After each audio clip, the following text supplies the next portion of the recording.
प्रधानमंत्री ने एक ऐसा भाषण दिया जिससे लगता है कि पहली चरण के जो मतदान हैं उनके पक्ष में नहीं जा रहे। उस भाषण के बाद मैं समझता हूं कि इस देश के करोड़ों लोग निराश होंगे। हमारे जो अल्पसंख्यक यहाँ तब से रह रहे हैं वो घुसपैठी हैं। एक तरफ तो आप राम मंदिर की बात करते हो, वहाँ जाकर उद्घाटन करते हो,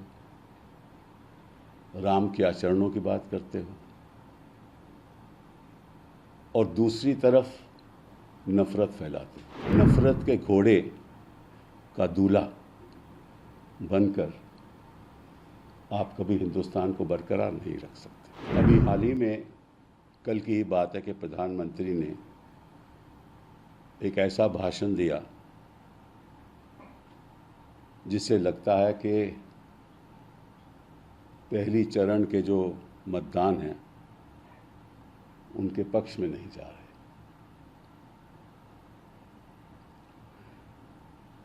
और उस भाषण के बाद मैं समझता हूं कि इस देश के करोड़ों लोग निराश होंगे।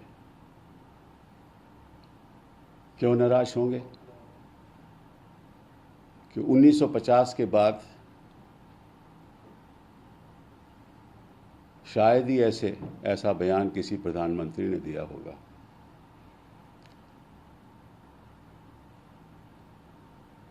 जो इशारा करता है कि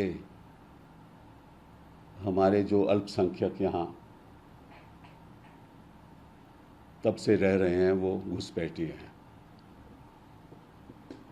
ये किस किस्म की राजनीति है और किस किस्म की संस्कृति है?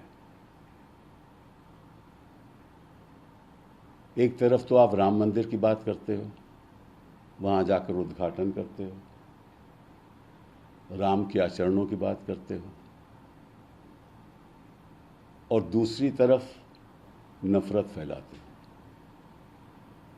कहाँ गया आपका सबका साथ? कहाँ गया आपका सबका विकास? और कहाँ गया आपका सबका विश्वास?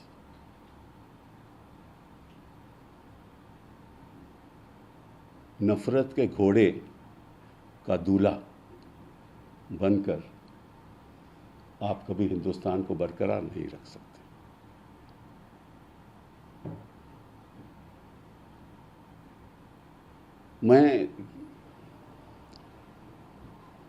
मुझे इस बात पे बहुत निराशा है क्योंकि हम प्रधानमंत्री के पद की इज्जत करते हैं और जो भी उस पद पे बैठा हो उसकी भी इज्जत करते हैं।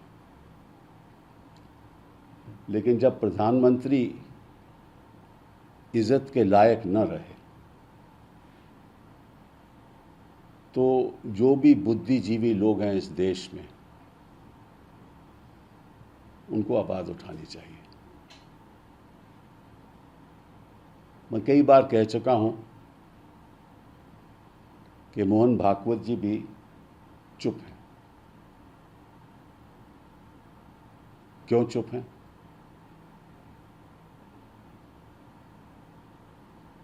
इस बयान के बाद क्या वो चुप रहेंगे? हम आरएसएस का विरोध करते हैं, विरोध करते रहेंगे,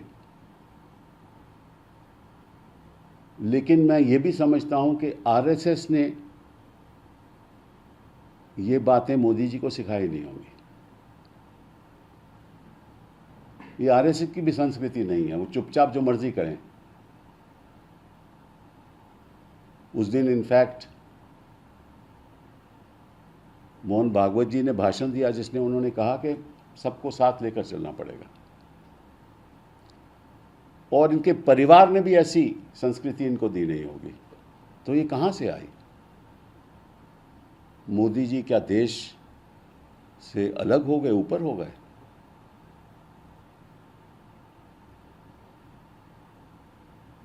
बात करते हैं संपत्ति की। जो संपत्ति 1% लोगों के पास है आज के दिन, 40% देश की संपत्ति 1% लोगों के पास है।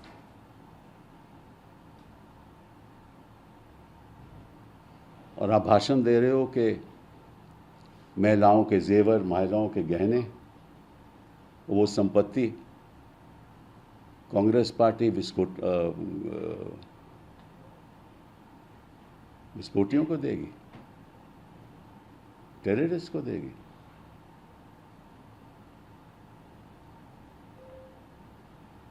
क्या 20 करोड़ लोग इस देश के मायना नहीं रखते? उनकी आकांक्षाएं नहीं हैं?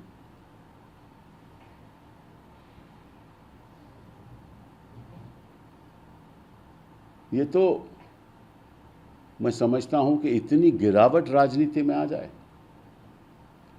ना तो इतिहास में कभी हुआ है हिंदुस्तान के,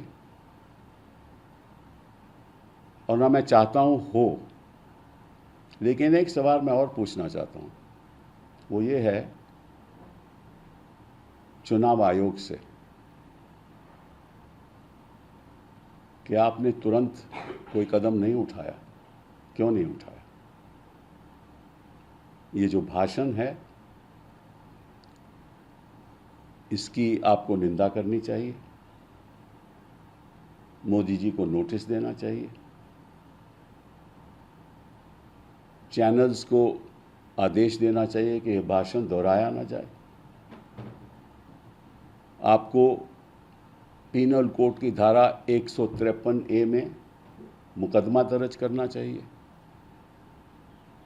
क्योंकि चुनाव आयोग न भूल जाए कि उसने संविधान की शपथ ली है,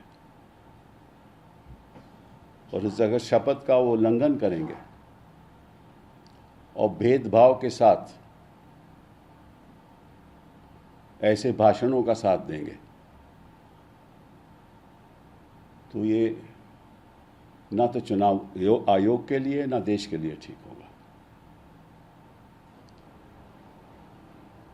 मैं नहीं जानता कि ऐसी असत्य बातें प्रधानमंत्री जी क्यों कर रहे हैं। जो उन्होंने डॉक्टर मनमोहन सिंह के बारे में कहा वो भी असत्य है। कांग्रेस पार्टी की, खास तौर पे डॉक्टर मनमोहन सिंह की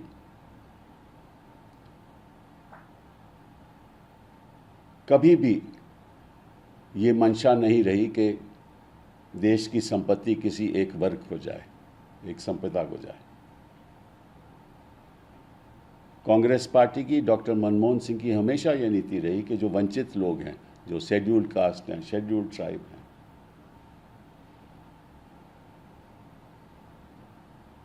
और वंचित लोग, माइनॉरिटीज हैं,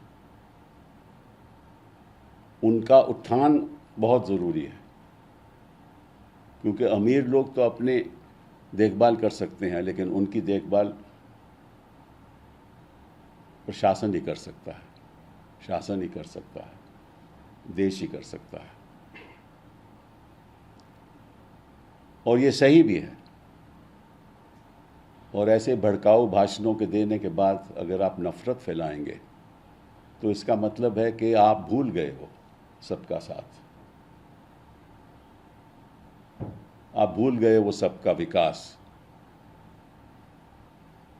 विश्वास तो खैर किसी का अब है भी नहीं आप पे।